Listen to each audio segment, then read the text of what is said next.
Uh-oh.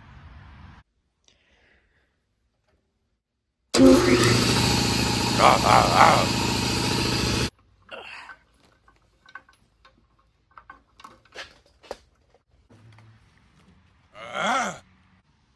What?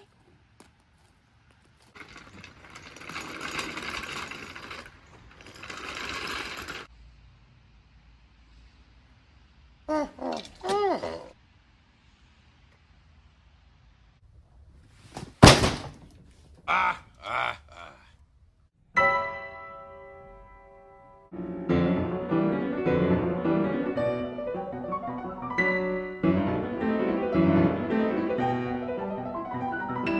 I got this handicap-friendly tire inflator for a Black Friday special, $199. It was a good Christmas.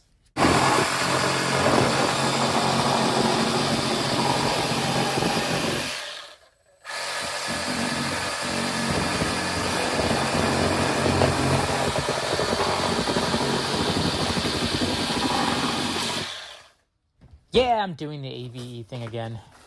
Did you know Led Zeppelin stole all of their good songs? And do you know how many orgies Led Zeppelin had? But wait, there's more. The package came with two 5-amp-hour batteries and a charger. A $397 value according to some bullshit math arbitrarily printed on the box. I don't know how they figure that. Well, you don't give a toy without batteries. Never understood why the cords come out of the front on these. I guess for mandatory wall mounting.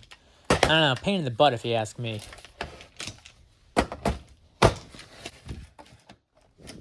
Oof, she's dead. I have a bunch of these Milwaukee chargers, and only the new ones make this god-awful noise when they're charging.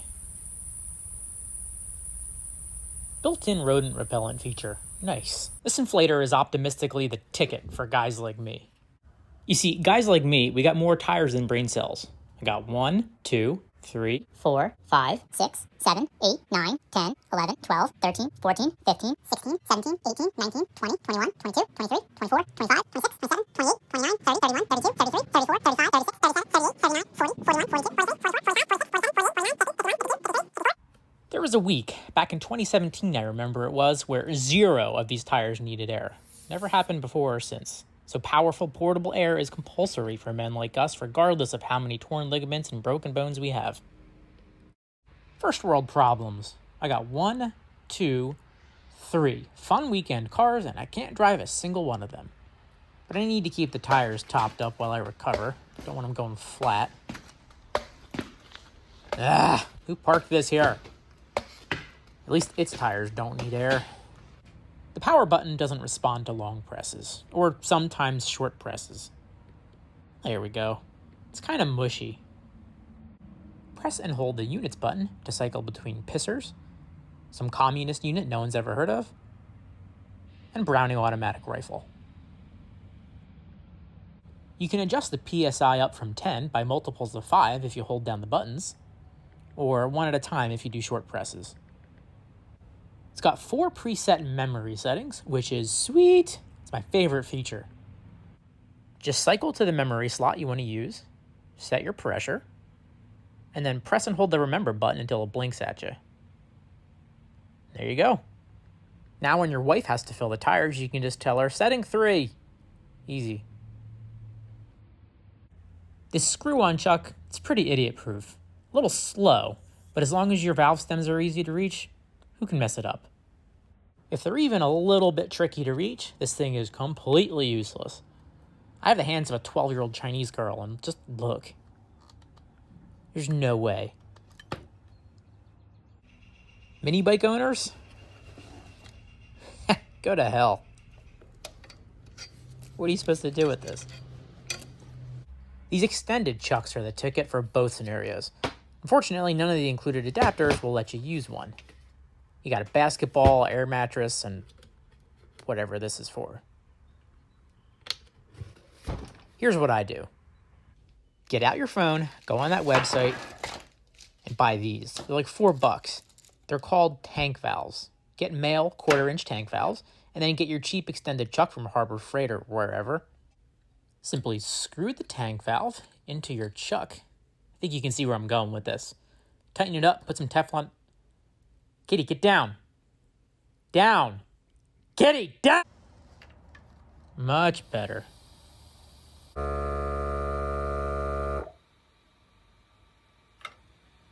One more niggle. Why can't there be a cover for this thing? They went through the hassle of printing little pictures of all the adapters, so you know where everything goes. I will find out what this one does.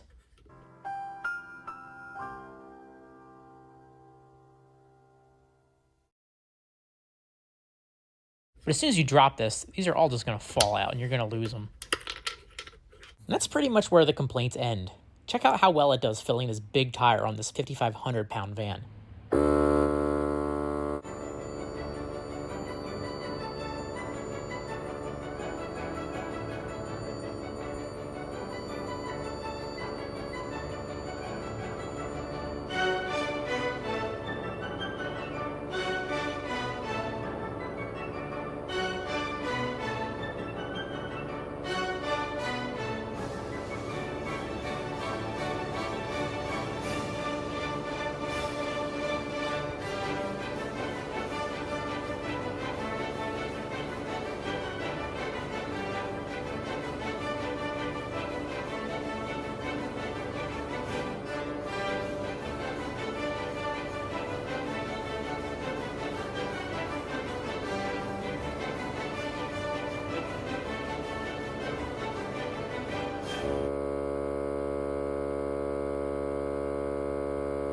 Pay attention to this target symbol. It starts blinking when it gets close and the pressure reading starts fluctuating.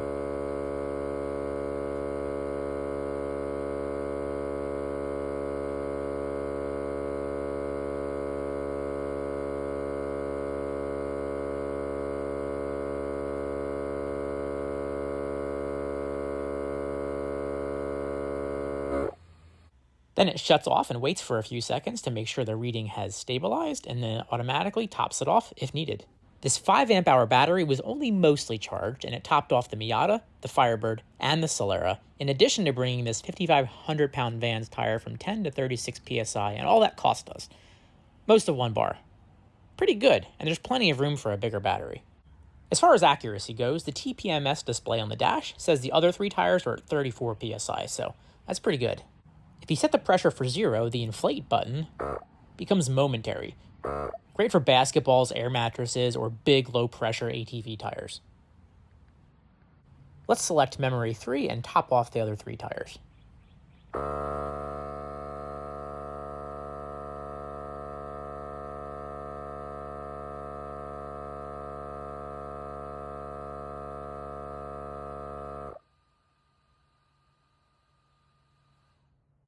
Not sure why it always overshoots. Must be sensor latency, but hey, it works. Just be careful with bike tires, because it'll fill faster than the sensor can Uh-oh, got the black spot.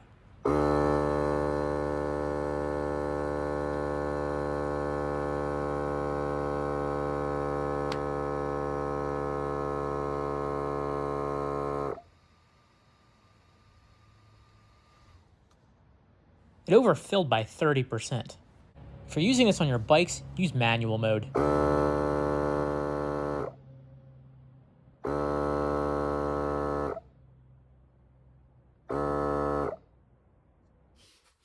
Let's get her open and see what you get for the money, because this was not cheap.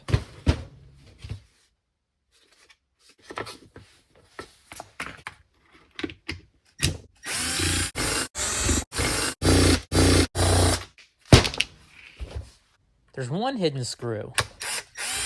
And if I were a gambling man, gambling's no fun when you always win. It wants to come apart. It will come apart. Ah, gotta take the bottom off.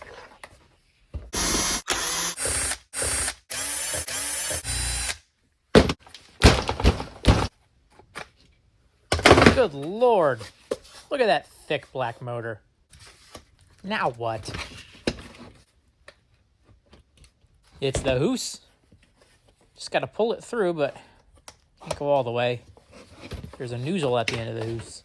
Hose itself is 3 feet long and braided with nylon, not as tough as stainless, but more flexible. This screw-on style chuck has its pros and cons. It's very simple, and it makes a secure hands-free connection, but it's not as fast as this quick release design, if you know what I mean.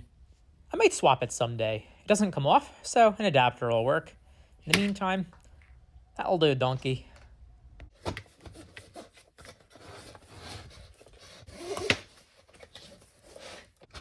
There we go. Just gonna slide this out so I don't break the wire. Wait, I've been bitten by this too many times.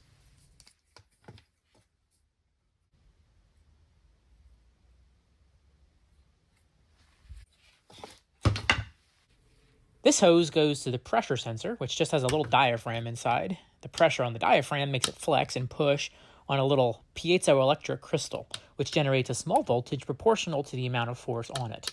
The software converts the voltage reading into a pressure reading. Speaking of force, I'm about to snap the plastic nipple off the sensor and ruin my new toy. A smart man would know to disconnect the hose from this side from the get-go, and a dumb man wouldn't have stopped himself in time and broken it. 3 cheers for average intelligence. That's what you get here on this channel. Battery power and sensing wires. Nothing exciting there. This board is what we call a green board because there's not much on it. A little microprocessor and some MOSFETs to drive the motor. What do these 3 do? One goes to the fan, obviously. The second one just grounds the compressor head. And the third one grounds itself on the frame of the motor. Why would these need to be grounded to the circuit board? I have no idea.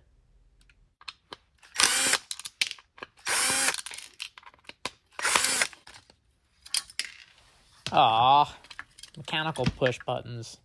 That's why the power button felt so sloppy.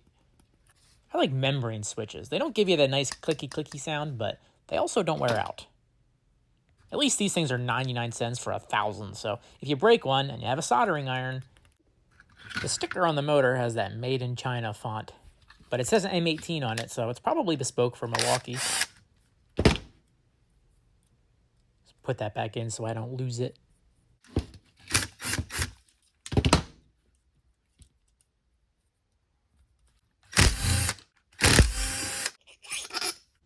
Pop goes the weasel. Whoop. Almost lost the spring washer. Pull that out carefully. Ah, shit. How am I going to get the brushes back on? Oh well, in for a penny, in for a pounding. Ugh. Big magnets. Oh yeah. No brushless technology in there. Just a regular DC brush motor. Decent armature. Some epoxy. Brushes have been used. Hopefully I can pull that out and then put the brushes in and then slide this back into the compressor assembly.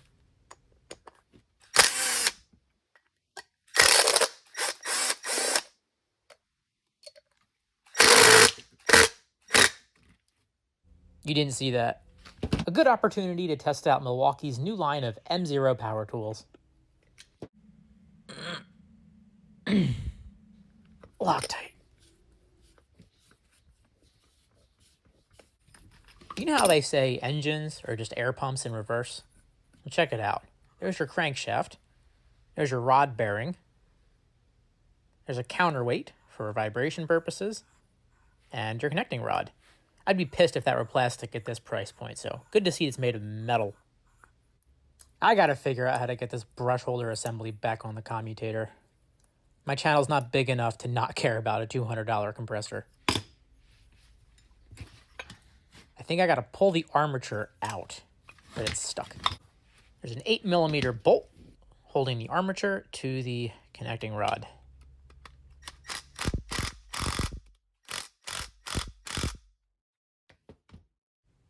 Reverse threaded, perhaps. I don't actually know which way this turns.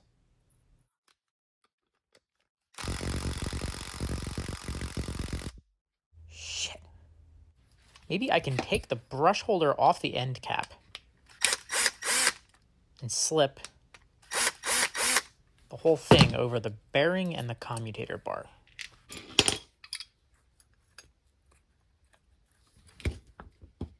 Wait, then how am I going to screw the brush holder back on? Just going to have to force it. And by force it, I mean finagle with the pick and try not to damage the surface of the brushes. Probably going to do a couple hours worth of wear and tear just getting it back on.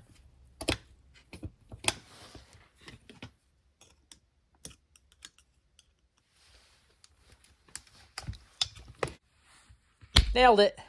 On the first try, too. As far as you know. Thanks to the magic of editing. Let's take a look at the compressor head.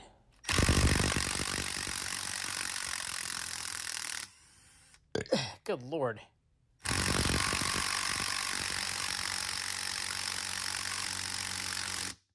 Time for a bigger battery.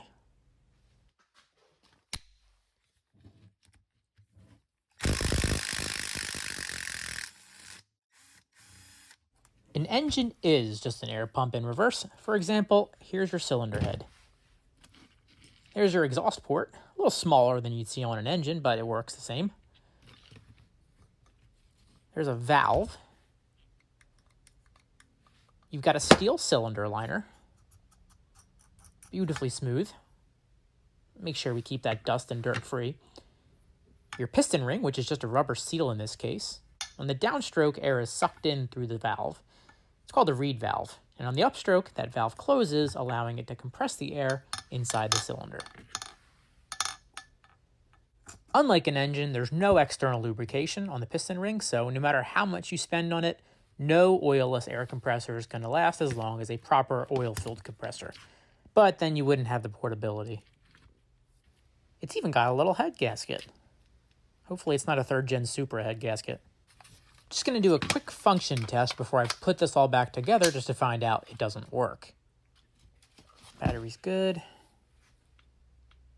Power's on. Let's see if it runs. Oh, boy does she run. Better get a firm grip on this big black motor.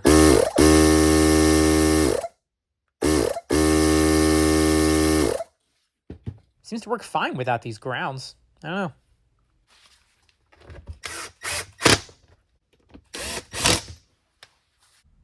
One more functionality test. Huh. Oh, what's this? It's blinking temperature at me.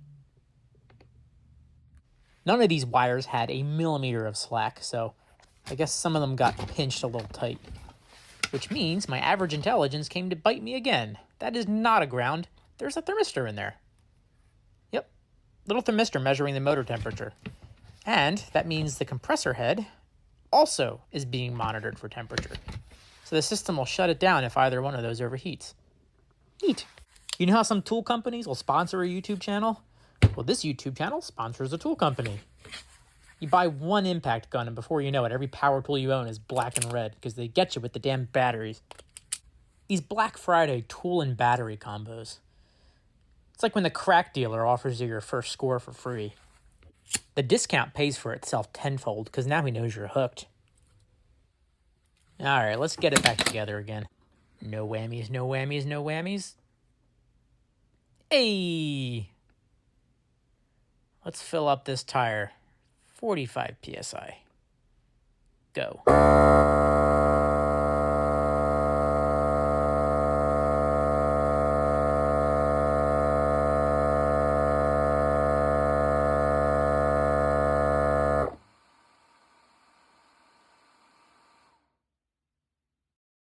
So, we know it does a great job filling little car tires. Awesome. That don't impress me much. I've got a proper torture test in mind for this thing. Where are we going? Well, here's a hint. Breaker, 19. How about that bandit? You got them ears on, son? Eastbound and down, loaded up and trucking. We gonna do what they say can't be done. We got a long way to go, and ain't short time to get there. I'm eastbound, just watch your bandit run.